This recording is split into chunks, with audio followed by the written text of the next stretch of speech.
이어서 목포에서 전해드리겠습니다. 태풍 링링 피해 지역의 주민 지원을 위한 세제 지원 방안이 마련됐습니다. 행정안전부는 태풍 피해 주민이 파손된 건축물과 선박, 자동차 등을 대체를 할 경우 취득세를 면제해주고 필요할 경우에 지방의회 의결을 거쳐서 지방세를 추가 감면할 수 있도록 했습니다. 이와 함께 지방자치단체장은 재산세 등의 부과나 고지를 유예하거나 이미 고지된 부과액과 체납액 등의 징수를 유예할 수 있습니다. 농협 전남지역본부가 태풍 피해 농업인들을 위해서 재해보험금의 50%를 선지급하기로 했습니다. 이와 함께 강풍에 떨어진 배와 사과 등을 가공용으로 긴급 수미하고 영양제와 살균제 등 영농자재를 최대 50%까지 할인하는 내용의 지원책을 마련했습니다.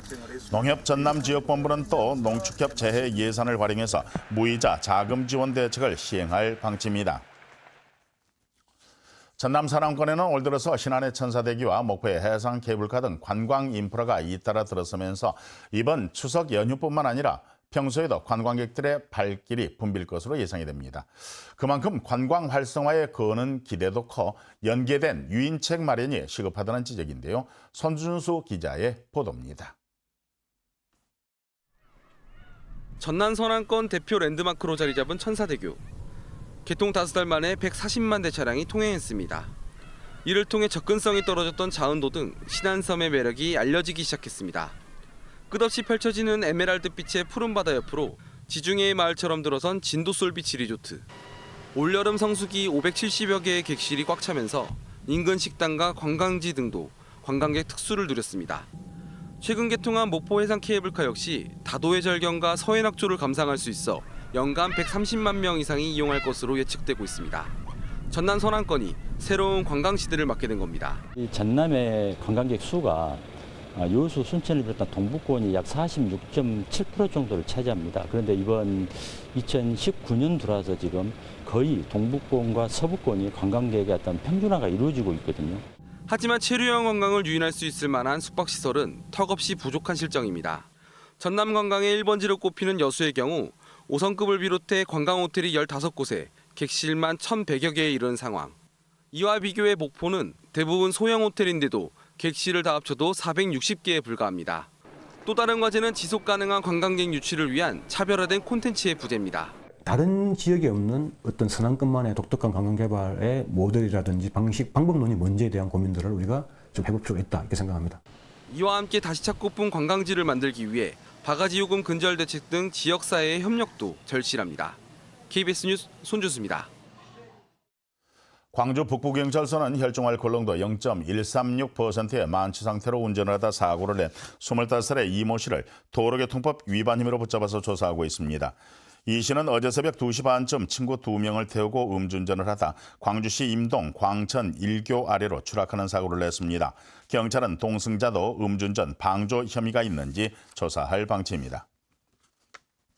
전남 지역에서 13세 미만의 아동을 대상으로 하는 성범죄가 해마다 증가하는 것으로 나타났습니다. 국회 행정안전위원회 소속의 정인화 의원이 경찰청의 자료를 분석한 결과 지난 2016년 13세 미만의 아동 성범죄는 55건이 발생했지만 2017년에는 65건, 2018년에는 68건으로 증가했습니다. 정 의원은 아동을 대상으로 하는 범죄를 엄단하는 사회적 분위기 조성과 함께 처벌 강화 등의 대책이 마련돼야 한다고 주장했습니다. 전남도가 광주 송정역에서 귀성객들을 대상으로 귀농, 귀촌 정책 홍보에 나섰습니다. 전남도는 지난해 귀농, 귀여, 귀촌 인구 4만여 명 가운데 상당수가 출향 향후였다며 오는 2022년까지 연간 5만 명으로 확대해서 농어촌에 활력을 불어넣겠다고 밝혔습니다. 현재 전라남도는 최장 2개월까지 농어촌 체험마을에서 살아볼 수 있는 전남에서 먼저 살아보기 프로그램을 시행하고 있습니다. 귀성객과 관광객이 함께하는 작은 음악회가 목포의 광장에서 열렸습니다. 목포 문화원의 주관으로 열린 오늘 행사에는 진도 북놀이 예술팀 등이 출연해서 한과의 국각 한마당과 전통춤을 선보이며 목포역을 찾은 귀성객들의 눈과 귀를 사로잡았습니다. 2019 추석 장사 실험 대회가 오는 15일까지 영암 실내체육관에서 진행됩니다. 이번 대회는 영암군 민속실험단을 포함해서 남자와 여자 등 24개 팀이 참여해 태백과 금강, 한라, 백두 등 4개 체급의 장사를 뽑습니다. KBS는 추석 연휴 기간인 12일부터 15일까지 나흘 동안 KBS 1텔레비전을 통해서 각 체급별 예선전과 결승전의 경기를 생중계할 예정입니다. 태풍이 지나간 뒤 소강 상태를 보이던 적조가 여수 해역으로 확산이 되고 있습니다. 여수시는 여수 돌산 동바다 해역에서 코클로디니움이 상당수 발견됐다고 밝혔습니다. 목포였습니다.